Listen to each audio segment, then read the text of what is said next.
Reflection అనేది చూపించాలంటే చాలా కష్టమైన పని. ఒక చిన్న స్ట్రాల లైట్ చూడండి ఎట్లా బెండ్ అయిపోతుందో.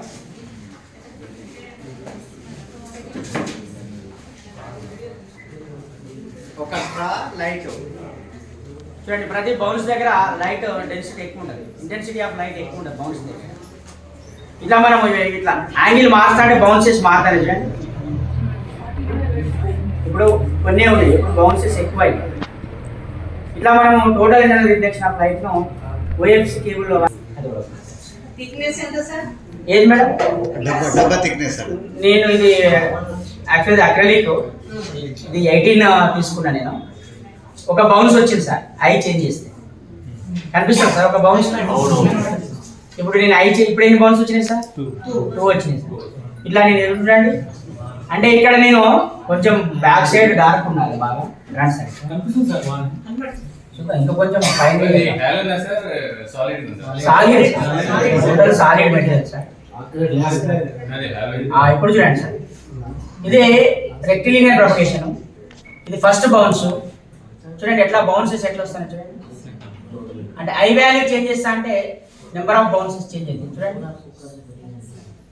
ఇట్లా మనం total internal reflection of light back side black ఉంటే బాగుంటుంది, కొంచెం బయట డార్క్ ఉండాలి. లైట్ ఎక్స్పెరిమెంట్స్ అన్ని డార్క్లో చేయాల్సి వస్తుంది. ఇట్లా మనము టీఐఆర్ని ఎక్స్ప్లెయిన్ చేయొచ్చు. పిల్లవాడికి కరెక్ట్గా ఇక్కడ డార్క్ క్రియేట్ అవుతుంది, ఫోర్స్ డౌన్ అవుతుంది, ఇంకా ఇది స్పీడ్గా తిరుగుతుంది. టేబుల్లో పెట్టి గాలి వస్తే సరిపోతుంది. ఇలా కూడా న్యూటన్ థర్డ్ లా మనం యూజ్ చేసుకోవచ్చు. నెక్స్ట్ రబ్ చేసి, ఇది చాలా ఓల్డ్ ఎక్స్పెరిమెంట్, దీన్ని నేను స్టాండ్గా వాడుతున్నానండి.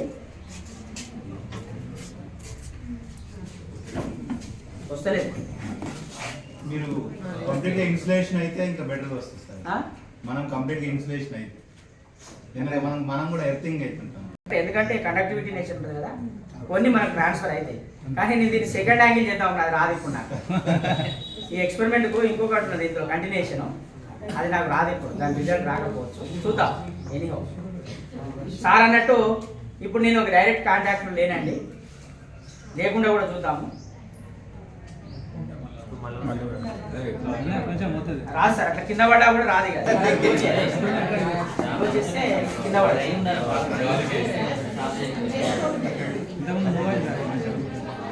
సార్. నువ్వు కావాలి సార్, కానీ ఓకే కదిలింది, అది కరెక్ట్ వస్తలేదు సార్. ఇప్పుడు మీరు అదొక్కటే రబ్ చేయండి సార్, ఏదొకటి సార్. మీరు పట్టుకోండి. దీంతో రిపల్ కావాలి, పవర్ వచ్చేసి ఇట్లా ఇది అట్రాక్ట్ అవుతాడు. దీంతో రిపల్ కావాలి, దీంతో అట్రాక్ట్ అవుతుంది. ఈ వేరియేషన్ నేను చూపించగలను క్లాస్లో. ఎందుకు అంటే ఇవి లైట్ చార్జెస్, ఈ రెండింటికి అన్లైట్ చార్జెస్, ఈ అన్లైట్ చార్జెస్ నాకు ట్రాన్స్ఫర్ అయింది కాబట్టి ఇవి అట్రాక్షన్ ఉంటుంది, వీటి మధ్య రిపల్షన్ ఉంటుంది. ఇలా రెండు ఫోర్సెస్ చెప్పగలరు, ఎలక్ట్రోస్టాటిక్ ఫోర్సెస్లా అట్రాక్షన్ రిపల్షన్ రెండు చెప్పగలగాలి ఈ ఎక్స్పెరిమెంట్. అయితే మనకు టెక్స్ట్ బుక్లో ఒక ఎక్స్పెరిమెంట్ ఉంది సార్. ఒక బాల్ తీసుకొని దానికి ఒక అల్యూమినియం ర్యాపర్ వేసి ఒక ఆబ్జెక్ట్ ఛార్జ్రా కాదా అనేది చెప్పాలి సార్. కూర్చుంటాను సార్. ఇది దీనికి ఎటువంటి ఛార్జ్ లేదు సార్, కాబట్టి అదేమీ రెస్పాండ్ అయితే లేదు. ఇప్పుడు నేను దీన్ని రబ్ చేస్తాను సార్.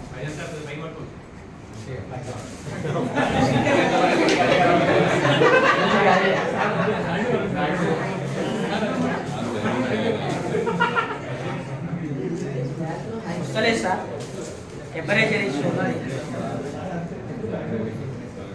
రావాలి. ఇదైతే బాగా ఎఫెక్టివ్ వస్తుంది, దీన్ని సెలెక్ట్ చేసుకున్నా. వస్తలేదు, ఇది కూడా వస్తుంది, ఇది కూడా చేయొచ్చు సార్. దానికి ఆల్టర్నేటివ్ ఇది కూడా వస్తుంది. ఇవాళ స్టాటిక్ ఎలక్ట్రిసిటీ ఎక్స్పెరిమెంట్స్ ఇవాళ రావు, అంతే.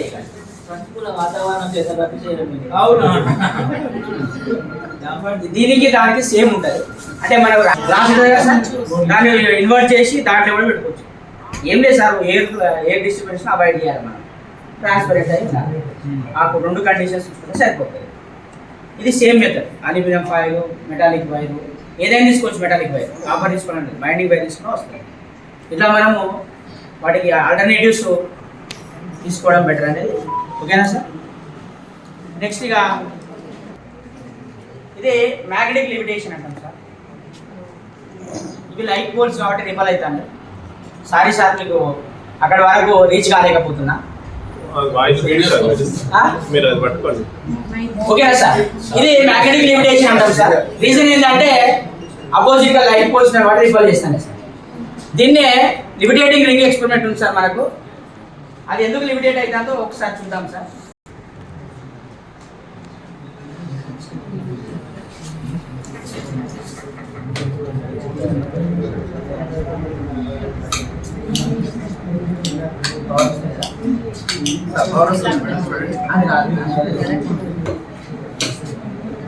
ఇది కూడా లిమిటెడ్ అవుతుంది, కానీ ఇక్కడ మ్యాగ్నెట్స్ లేవు. దీనికి రీజన్ చెప్పాలి.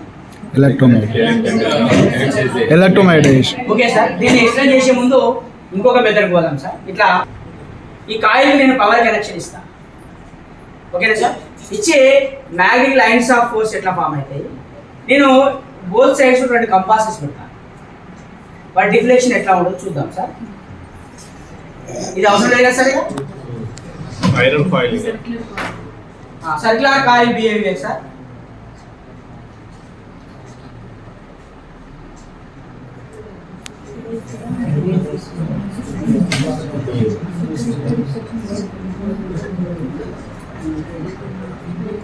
ఫస్ట్ పవర్ ఇక్కడ ఏంటి సార్?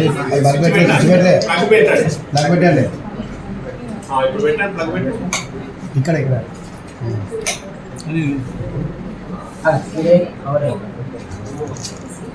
ఇప్పుడు ఐరన్ ఫైలింగ్ వస్తుంది సార్. దానికి కొంచెం ఇది టెక్నిక్గా పోయాలి సార్, ముద్దగా పడవద్దు.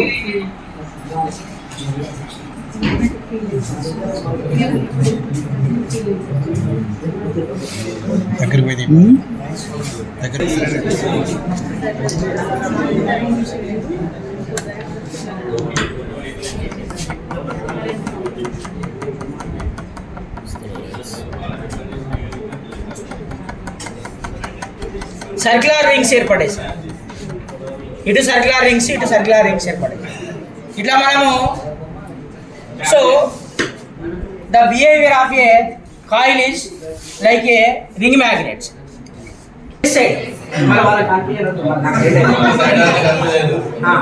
ఓకేనా సార్.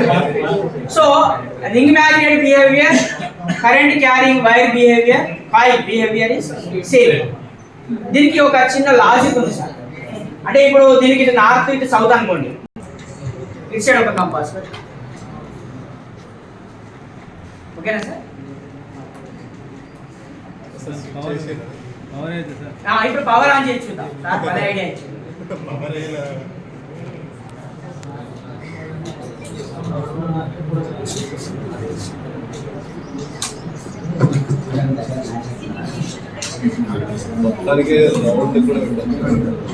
ఓకే చూడండి, ఇప్పుడు ఒకటేమో నార్త్ పోల్ అటు చూస్తే, ఒకటేమో నార్త్ పోల్ ఇటు చూస్తాను.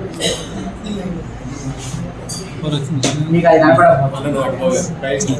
అలైన్మెంట్ ఎందుకు జరిగింది అంటే, ఇది నార్త్ అటు చూసిన సైడ్ సౌత్ వచ్చింది, ఇది నార్త్ చూసినట్టు ఇక్కడ. అంటే ఇక్కడ అపోజిట్ ఎట్లా వచ్చినాయని చెప్పడానికి ఇలా రెండు మ్యాగ్నెట్స్ పెట్టుకున్నారు, రెండు కంపాసెస్ పెట్టుకుంటారు. ఇక్కడనే కాదు, యాక్చువల్ మన ఐఆర్సీ ఎక్స్పెరిమెంట్ ఇట్లా క్లారిటీ ఇవ్వాలి.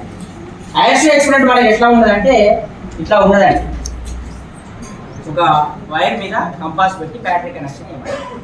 కానీ దీన్ని మనం కనుక ఇట్లా పెట్టి చేస్తే ఇలా వాళ్ళకి ఇక్కడే 60% అవర్స్ క్లియర్ అయింది. ఎందుకు చెప్పండి.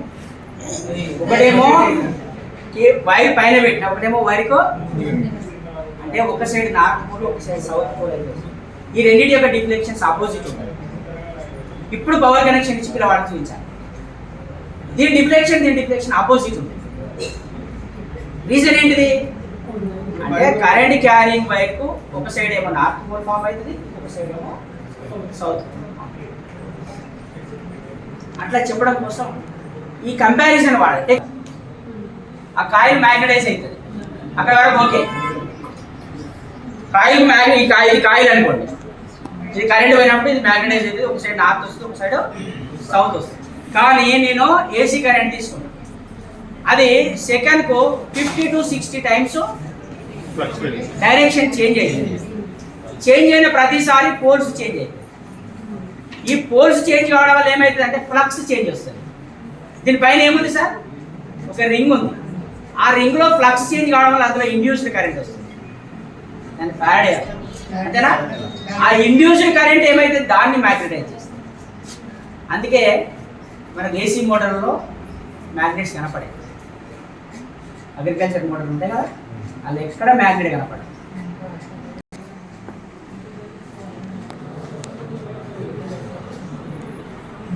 సార్ టైం చెప్పండి సార్. 12:23.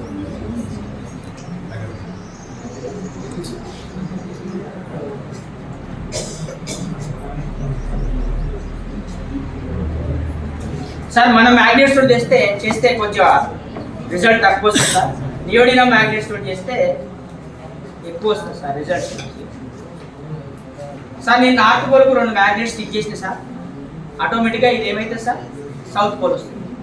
ఇప్పుడు నేను మేడం వేరియేషన్ వస్తుందా? ఇది మనకు డిసీజ్ చూపిస్తుంది. అదే గల్వనోమీటర్ తీసుకుంటే ఏమైతే సార్ ఆ డిఫ్లెక్షన్ మనకు తెలియదు. ఇందులో మైనస్కి వస్తుంది ఒకసారి వాల్యూ, ఎప్పుడు మైనస్కి వస్తుందో కూడా చూసుకోవాలి. మైనస్కి ఎందుకు వస్తుందంటే ఈ డైరెక్షన్ మారినప్పుడు, ఫ్లక్స్ చేంజింగ్ డైరెక్షన్ మారినప్పుడు పవర్ అనేది మైనస్ అవుతుంది. ఒకసారి ఇటు పోయినప్పుడు ప్లస్ వచ్చింది అనుకో, ఇటు మైనస్ వస్తుంది. ఒకవేళ ఇటే మైనస్ వస్తే బయటకు వచ్చినప్పుడు ప్లస్ వస్తుంది. ఇది మనము ఎఫెక్టివ్ అంటే పిల్లవాడికి వాల్యూస్ తోటి చూపించడానికి యూజ్ అవుతుంది. మీరు రివర్స్ లో పెట్టి తిప్పండి, అప్పుడు మైనస్ వస్తుంది. అది రివర్స్ వస్తుంది అప్పుడు కరెంట్. అంటే ఇందులో ఇండ్యూస్ అయ్యే కరెంట్ అనేది డైరెక్షన్ చేంజ్ అయ్యింది. ఇట్లా ఈ రెండింటికి ఒకటి ఇచ్చిన, ఈ రెండింటికి ఒకటి ఇచ్చిన, ఈ రెండింటికి ఒకటి ఇచ్చిన. అంటే ఇక్కడ మెజర్ చేస్తే ఇండివిజువల్ వస్తుంది, ఇక్కడ మెజర్ చేస్తే ఫస్ట్ 2 ఇట్ వస్తుంది, ఇక్కడ మెజర్ చేస్తే ఫస్ట్ 3 ఇట్ వస్తుంది. ఇప్పుడు సార్ ఆ వాల్యూస్ చెప్తాడు. ఫస్ట్ మీరు దీన్ని సెట్ చేయాలి సార్. రెసిస్టెన్స్ 23 వచ్చిందండి, 23 వచ్చింది. నెక్స్ట్ 2 మెజర్ చేస్తాను. చెప్పండి.